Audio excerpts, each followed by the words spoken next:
I'm really excited about this one, guys. My good friend Masonic here, thanks for coming, Masonic, and bringing the homie Trichome Tortoise, killing it in the game right now with the hash. So I'm really excited that this is something with the Vault and with Voice of the Plant. Part of what Voice of the Plant is bringing the people that are really boots on the ground, that are doing the work, and bringing that knowledge and that experience for people, like yourselves or online to be able to really learn from this. So I'm really excited to have Edgar to discuss breeding for washers, exploring the current state of breeding hash. Take it away, Ed. All right, first off, thank you, Sherbinski, for letting us talk up here. This is kind of nerve-wracking, but I'm here. We're doing it up. My name's Masonic Smoker. I'm also known as Edgar Pena. I'm from Los Angeles, California. Better yet, I'm from Compton, but Los Angeles, most of you guys are familiar with that. And I do a lot of breeding there. I've been growing weed since like 2010. Been smoking weed since before that, so, I love weed. I love hash, and just very, very thankful for Sherbinski to have me here. And I want to let Michael introduce himself as well. Hey, what's up, guys? My name is Michael, Trichome Tortoise. I am actually a hash maker out of Las Vegas. I compete a lot around the world, and known for just placing on the podium at the recent competitions that have been going on recently in the world. So thank you for having me, and I hope you guys enjoyed this panel. Let's get up in here. Mike's being super modest. Mike's a badass hash maker. He won first place Ego, first place Legends. Everywhere he goes, he's on the podium. He's a sick ass hash maker. So I don't know what he just said, but that's what he should have said. So fucking Mike's a badass motherfucker. Don't forget that. Thank you. Yeah, let's go. So Sherbinski has us here talking about exploring the current state of breeding hash. So I'm gonna tell you my perspective. There's a bunch of perspectives. We're gonna talk about the only things that I know. I'm only gonna talk about things that I know about, and Mike is gonna do the same, and that's what we're gonna do. So, breeding for hash. So strains, we're gonna get right into it, right? We're just gonna start talking about strains. Strains with high resin production are ideal for hash. Those are some characteristics you want to look for when you're breeding, finding parents and strains for hash. So find stuff that's high in resin. I wrote a bunch of stuff down, but when I'm looking for characteristics in breeding for hash, I'm looking for something unique, something new, something not regurgitated. I'm not looking for another papaya. I'm not looking for another GMO. I'm not looking for another Skittles. I got all that already. We can refine those tools and cross into other things to lock in better growth patterns, whether that's finishing early or growing better and more robust, however you deem worthy.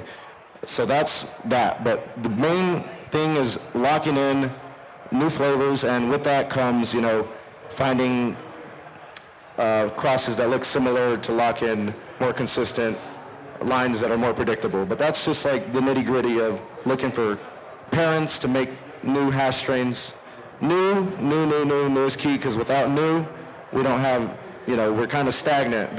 New means a new item. We got a new item to sell. So it's always good to have new. If you're selling the same shit all the time, cool, that's fine, you get by, but you progress when you get that new SKU, that new hash flavor, that new breed, that new seed. So that's kind of how that gets down. In the garden, what do you look for when you're processing people's material, or let alone doing your single source, Michael? I'm looking for Get closer. I'm looking for the material to be just processed right, as far as from harvest to going to the freezer. I'm looking for a material that has been trimmed correctly and not, cut mostly by the stem when harvesting. A lot of material that I have been seeing that I've been processing for a lot of farms is that heat has been a big issue when growing for resin outdoors. So I've been seeing a lot of volatile terps like this season. So that's just something that I try to stay away from, because... So you stay away from hot farms? Yeah, you know what I'm saying? Like people that are in hot areas, I'm always asking them how they're how did their growth go? You know, mom was asking questions, you know. All right, so dope. When you're looking for, when you're finding when you're finding a new hash strain and you're looking at the plants, what kind of resin do you look for on that plant? What's an ideal resin with the naked eye? What's your touch that is ideal for something that's good for hash? From a hash maker's perspective. I'm looking for more of a sandy texture resin because those are the ones that are going to translate better to palates to you because it has like a actual gland that's protecting the resin within it. You know what I mean? When growing volatile resin in like a non-cold area, you're going to have a product that's not going to translate as well, you know, to palate. It might smell cool, but it's not gonna carry over when you're growing in hot areas. Is that your experience? Correct. No doubt. Yeah. No doubt. I learned. I was fortunate enough to attend Third Gen Family Farms. Brandon, his hash classroom out in Leggett. I drove from Compton all the way to Leggett, and then next to the gas station Bob place, and I ended up at a clubhouse there where Brandon kind of taught me some of his techniques, and one of the techniques that, and even a term that I learned there, and I kind of seen online, they call it stringers. And it's basically the way they describe it is like, it's a resin that when you touch, it's tacky, and it kind of does like a web, spider web type of consistency. It rolls in your finger when you roll it in your glove. Like almost like hash. Correct. Almost immediately. Almost like a real head, you know what I mean? Like some melt. And to add to that, stuff that's terrible, in my opinion, for resin production when it comes to hash, or strains that are terrible for hash, when it comes to yielding bigger numbers, are strains that are satiny, glossy strains that are super smooth, you know? I have a Black Lamb Reserve that you touch it and it's just like silky, super silky. I found that those strains aren't ideal for washing, to the point where I washed the Black Lamb Reserve, you know, two 500-gram bags, and we got back like 2 grams or some shit. Like, it was terrible. Right. Do you stay away from glossy strains? Is that something? I definitely do. I definitely try not to waste my time with glossy strains. Why? Because what are some glossy strains, like, by the name them off? Super Lemon Haze. Super Lemon Haze, Super Silver Haze, a lot of hazes, Jack Herrera. Are candies glossy? Gelato. But gelato, you can. But that goes into our next conversation, is breeding for hash. Correct. You can totally breed gelato into a strain that's known to produce numbers, like a Taliman, a GMO, something of that nature, and a hybrid variety. And lock in the forward gelato profile with the up in the hash yields, which is something I have done with my Gelato Wilson hybrids. Correct. They dump, you know, hey, they hit the bottom line. You know, I washed your Gelato Wilson, I hit my 3.5, which is like bottom line in a lot of today's production I've seen from homies I talked to. That kick ass, you know? Yeah, most definitely. However, I just basically stay away from the actual strain. Exactly. Because I've watched it before. I love gelato. We're in Mr. Gelato's fucking house right now. That's the last thing we're gonna do is talk down, but you're not talking down. That's why we're talking about breeding for hash and what we're gonna do with that fucking gelato.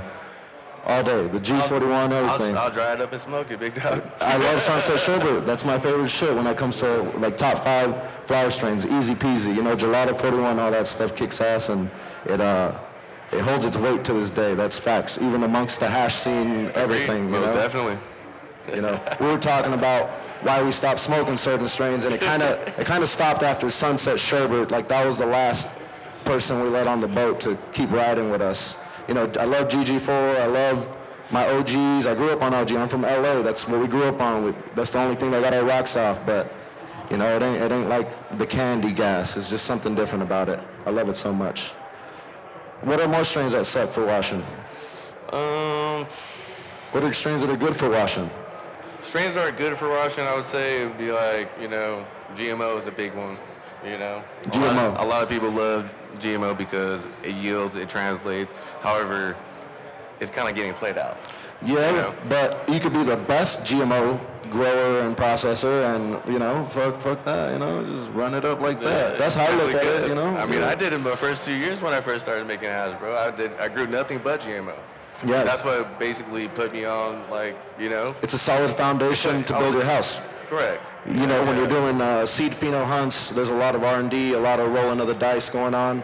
Whereas if you have a goal and you stick to a system, a foolproof system, like, hey, I want to make hash. All right, grab the best GMO cut you can find. You see how I say that? Find the best GMO cut you can find and run it up, bro. That's how you're gonna do it. Set that foundation, start actually pumping out hash, and then you can start R&D and start finding that next unique strain. Or you could just go gung-ho and start finding that new best thing immediately. And to tie into new best thing, that's another important thing for hash breeding is finding the next new best thing, because we can all just grow with everyone else is growing. We can wait for, PCG to drop their menu and go grab all their stuff, and that's dope. But you can grab their tools and make your own tools with them, and then come back next year and just stay on the ball.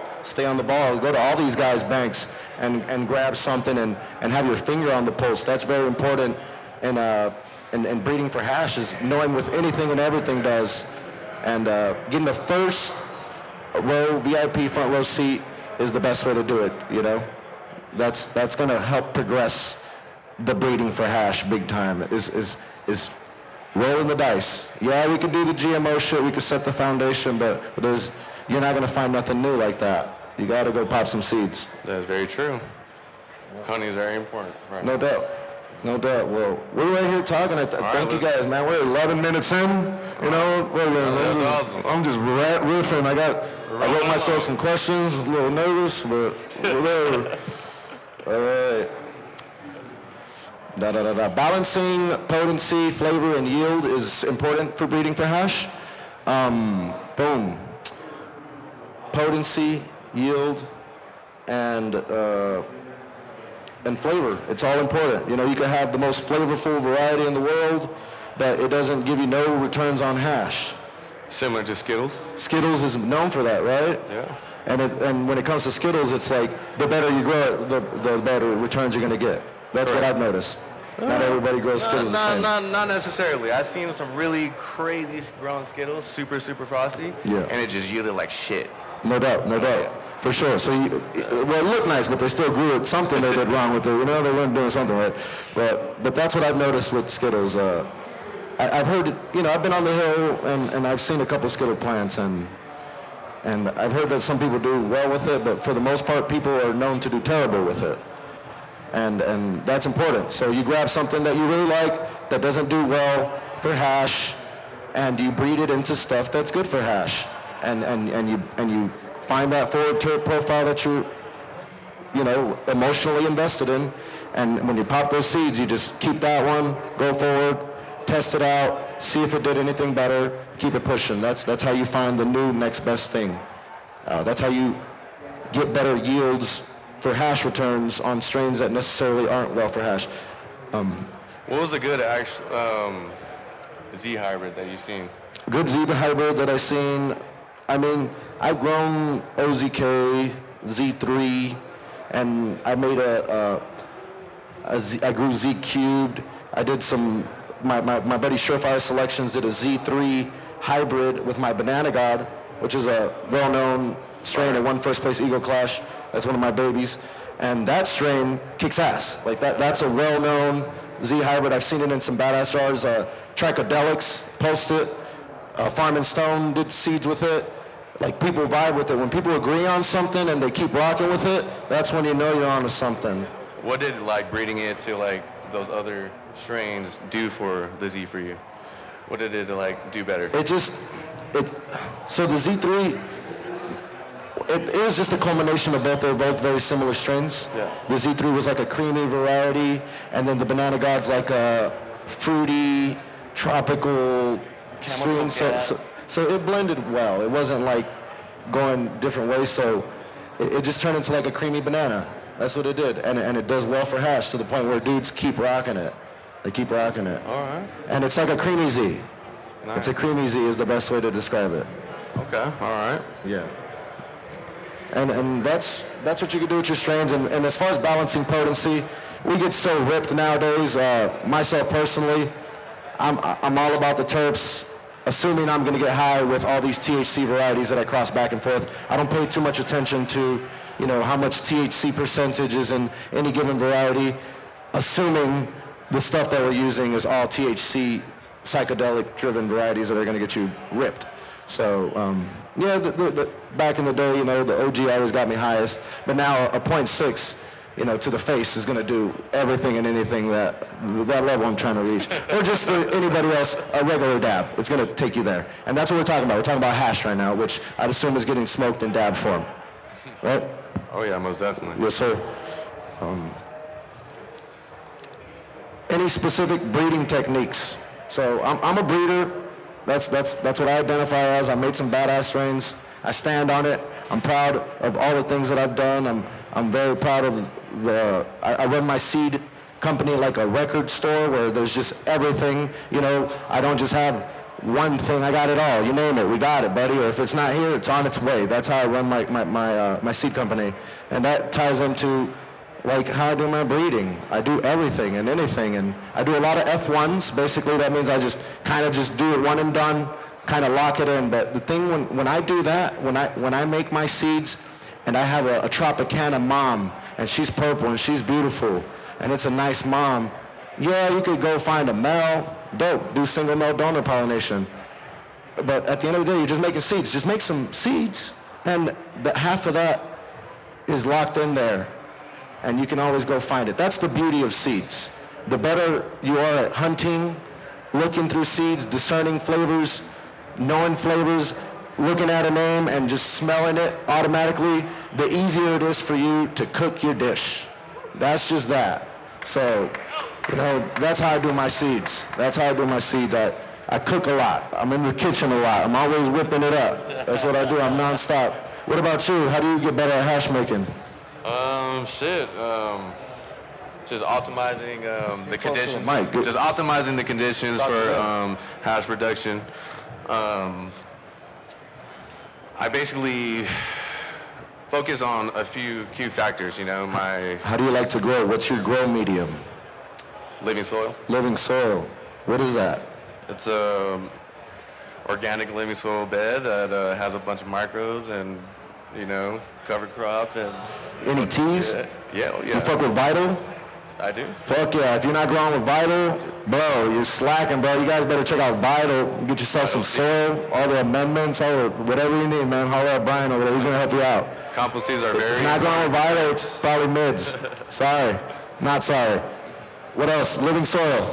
Living soil. What cultivars do you like to use for your hash making process? I just been growing a lot of the ZeBoof that I selected, and just been growing. Talk to me about the ZeBoof, man. No one here knows about it, and the ones that do, fuck yeah. It's a blackberry hybrid.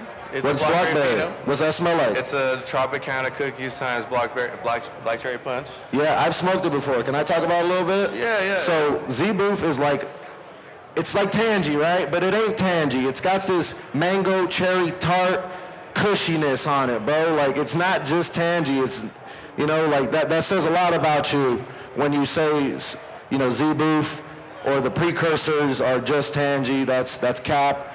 You don't know how to distinguish those nuances, and that's where I come in. Not everybody's opinion matters, and I think mine matters a little bit. I've been doing this for a little bit. I got a little scoreboard to point at, XYZ strain, one XYZ cup, and same thing with my buddy here. That's why we're here, because, we're here to stand on what we do, and I'm very thankful to Sherbinski to even putting us in a position to let us stand on what we do, because a lot's going on in this place. There's a whole lot of shit going on in here, and we're that little light in the corner of all this shit that's going on, and we just want to be seen and shown, and I think we're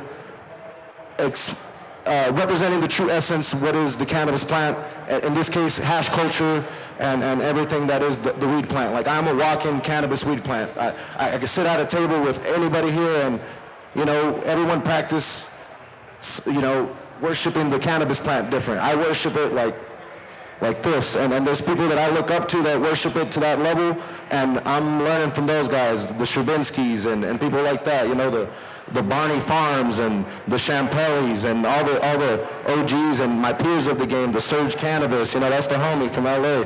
Like a lot of these people, we're all in this together, and I'm, you know, shout out that. That's deep. What's up, Mike? We still got some time over here? We got 20 minutes over here. Let's see what else we can talk about. Breeding for cannabis, for hash, man, you know, that's what we do. I made a strain called Wilson back in 2016. When I made Wilson, I had been growing for 6 years prior, like a maniac, just like a area about this big, just turn it into a jungle. That's what I do. That was my job. Find an area this big, turn it into a jungle. I did that for years, and I still do that. And I made Wilson, and Wilson allowed me to like love it more. I made Wilson. Wilson was great for hash. I didn't know that I was gonna be the hash breeder man when I made Wilson. I was just being a team player. I was rocking with my buddy Bloom Seed Co. Shout out Bloom Seed Co. Big dog. He's known for making Tropicana. He's known for bringing papaya to the scene. You know, now you guys are probably smoking on his Duce de Uva. He's part of the Candy Fumes rollout. All that shit. That's my big bro. That's Bloom Seed Co. That's one of the first people that ever put a seed in my hand so I could do the things that I do. But back to the story. I made a strain named Wilson, which ended up being great for hash because it just so happens the parents that I used for it were Banana OG, Papaya, Tropicana. Those are three of the best hash varieties by themselves. I just so happened, like a chocolate chip cookie, I put something in the oven. It happened to be the chocolate chip cookie, one of the next namesake varieties in the hash industry. And I took it amongst myself to put that seed in people's hand. And I spread it around the world. I mean, you know, allegedly, seeds just ended up in Africa. Seeds ended up all around the world. I don't know how. It's crazy. But they did, and I made them. And I got my name out there. The whole world grew them at the same time, almost, it felt like. And next thing you know, I'm known as the guy who breeds for hash because my mel that I built from scratch was a hash mel. It just screams hash. Banana, papaya, trop. Oh, shit. Like, he's the hash man. I was just going off terps. I loved hash, but at the time I wasn't like, I'm gonna make a hash line. I was just organic. I even hit up the people that own the strain, hey, can I use your stuff to make some stuff? And they're like, run it. So I made Wilson, and that was very pivotal and game-changing for the hash game. And you guys could do the same thing. Find something that no one's thought of, put it together, mash it together, hybridize it into a bunch of things, and just get busy. Do you plan on breeding with more Wilson still?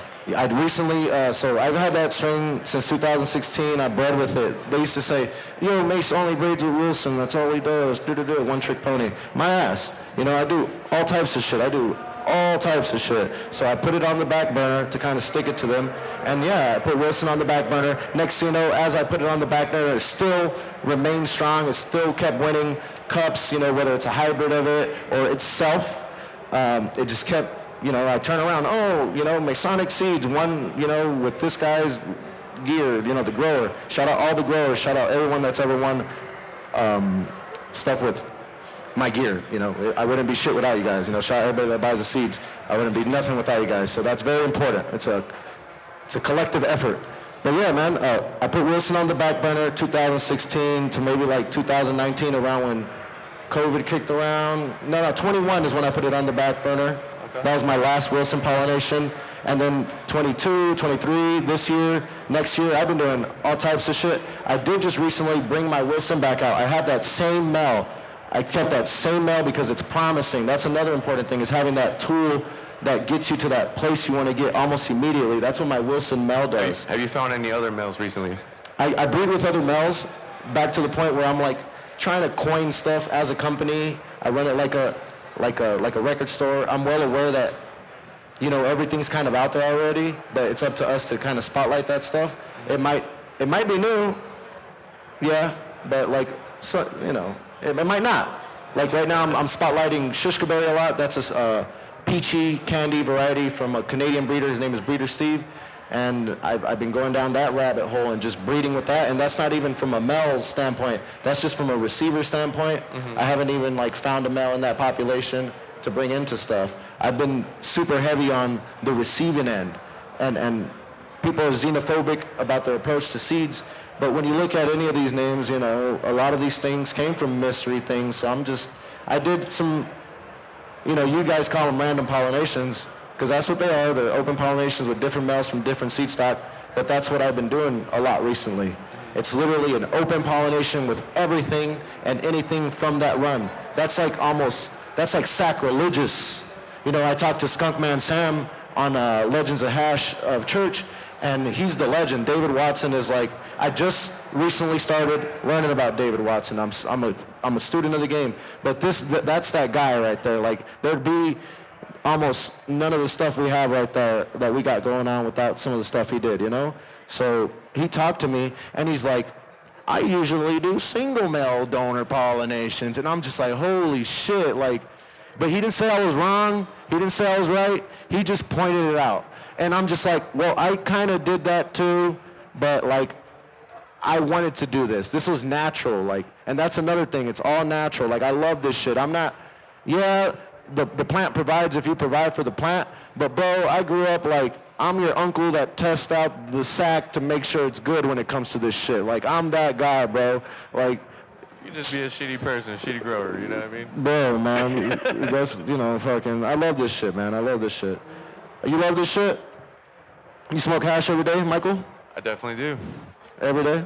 Every day. I smoke hash every day. That's why we're up here, guys. You smoke hash every day? The Piff Son, you want to know about Piff Son? So he's talking about, we're doing crowd engagement now, guys. So if you guys got any questions, we got like 20 minutes maybe until they kick our asses off, but we're up in this bitch. If you guys got any questions, I got more questions for myself too, but he wants to talk about a strain called Piff Son. Piff Son. Piff Son is Cuban Black Haze crossed into Wilson. That's a Cuban Black Haze Wilson hybrid. That's what that is. So what you're getting there is the essence of the stuff all the East Coast people love. It's that incensey, frank incense myrrh. Like, if I light some up right now, it's magical, right? That's a magical incense. Like, bro, it's second to none. I have like a pound of it somewhere around here, and I just light it up just to smell that shit, I swear to God.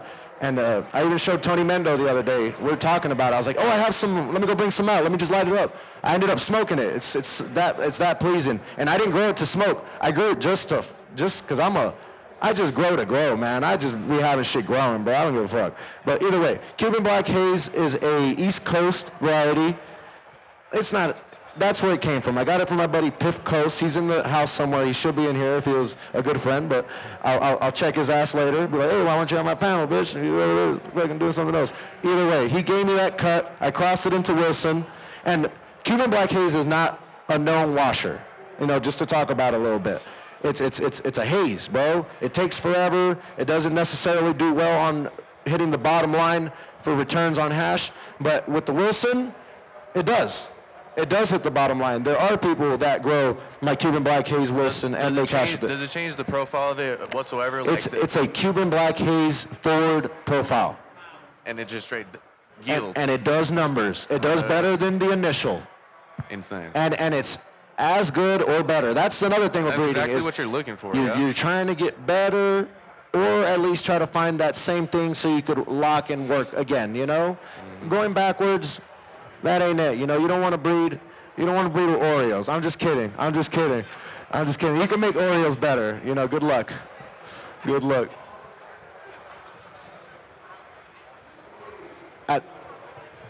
For breeding for flower? Sheesh. So you want to start smoking hash? Oh, this is going to be, a lot of people aren't going to like this one, but Puffco.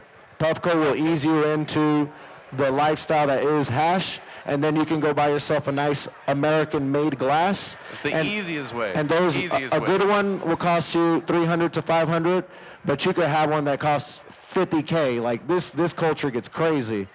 And yeah, American-made glass. And then you want to get yourself a JP Toro Terp Slurper if you're getting heady. But nah, she just wants to get a regular bucket, huh? Who does buckets right now? A regular bucket. What's the headiest bucket company? JP Toro. JP does buckets too? Yeah, the grill. Hit up JP Toro. He has buckets. He's the man with the plan when it comes to that. And and just start watching dab videos or some shit, you know? Watch him, watch me, you know, follow us on Instagram. We're always dabbing on there, straight up. We're good at dabbing too, you know? I don't know if that's a thing you should be good at, but we're really good at it. We're like professionals, top tier. Professionals. Try me, you know what I'm saying? Like, who's here? Nobody, that's what I thought. I'm just kidding. Get fruity strains. What do you like? Okay, happy. Some ZeBoof. Fruity, get fruity. Yeah, get some ZeBoof, get some Wilson. Oh, man. Can you guys hear me? It's getting a little. Wilson. Yeah, let's go. ZeBoof Wilsons, baby. It's a little scratchy. Thank you. Thank you for asking questions, you guys. You guys are the best, man. We're just up here, a little nervous. My shit sounds like it died, but I got a loud voice, I think, right now, huh? Testing. It's not picking up that well, and it's kind of scratchy. See what I mean? I got some questions I wrote for Mike. Maybe he could talk about them a little bit. All right. You want to talk about the questions? Okay. You got to talk at 1? It is 1 o'clock. Thank you for getting us off here, man. Hey, he's talking at 1. We talked about enough shit. We got somebody else coming up. Thank you. Lifesaver. Peace. Thank you for having us. Appreciate you. We're about to talk about